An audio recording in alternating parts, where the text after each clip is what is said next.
Hey people, another Wildspire review as I take a look at their heroes and animals set, as well as the animals set, which is like, yeah, it's just, you basically just get twice the animals, so it's the same miniatures.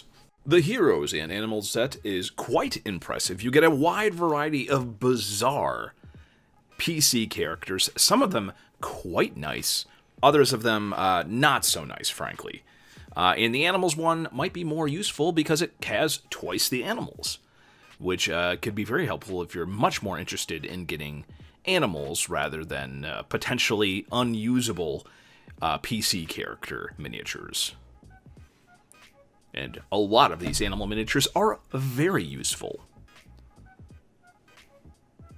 Here is like a gazelle goat thing. Very cool. And you can see the biggest disappointment has to be the elephant. I mean, heck, it's a nice enough sculpt, and there's some cool armor on here with some very nice detail, but I can't get over the scale. This is a very shrimpy elephant.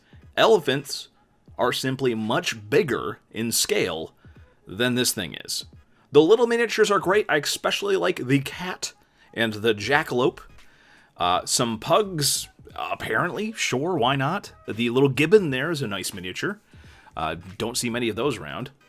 The cat on a throne is a very interesting one. And the crow on a skull, or raven, that thing's massive. That is definitely a dire bird, or they screwed up the scale. The pack lizard, large miniature, love that guy. Here's some of the PC heroes here, the ones that are not so useful. And here's some of the nicer ones.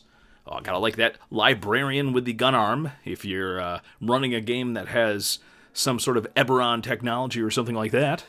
And here we have a bunch of random ones. I love the druid dwarf who has a cactus mace. That's pretty neat. And these are in pretty nice 28mm scale. The little, I believe this is a gnome, perhaps, riding on the pug. Perfectly in scale for a small creature. Gotta love the orc chef. That's a very unique and funny miniature to use. The drunk monk there, very much in scale with the D&D monks, but with a lot more personality.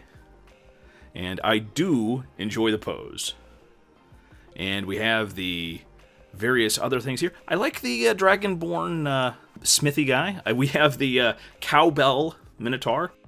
And once again, we take a look at this lovely tiefling swordsperson. Really great. Here are 5 that I gave a very quick paint job to. Pretty much a couple steps above your normal speed paint. The pugs turned out much nicer than I thought.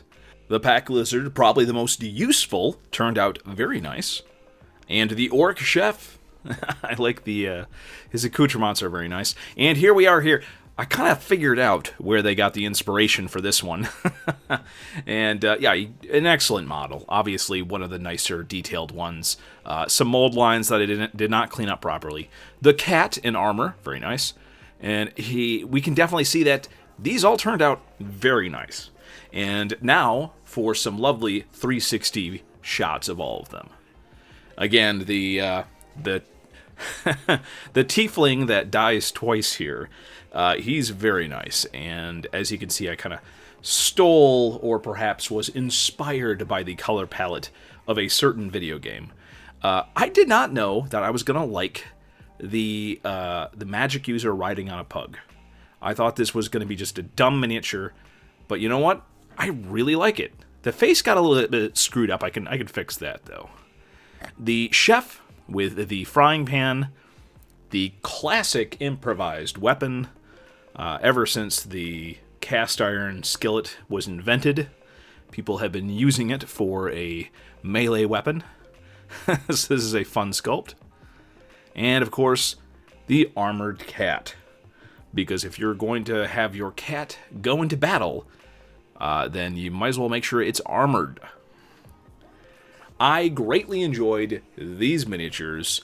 Just like the townsfolk miniatures, I think these all have a lot of personality.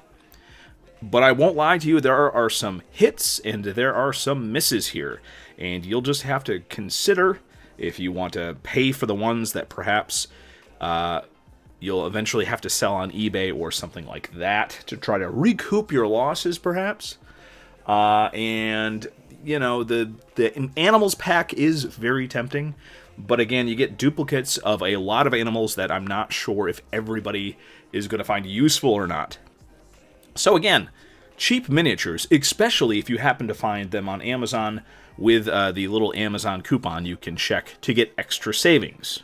For example, I paid $30 for one set and $32 for the other. Not that bad at all, considering the amount of miniatures that you get and the sculpt quality, which in some of these I would put near the top of something like Knoll's Ears or even Reaper Bones. Some of these are just really nice sculpts, and others not so much. But like I said, it's a mixed bag. Let me know what do you think of this set in the comments below.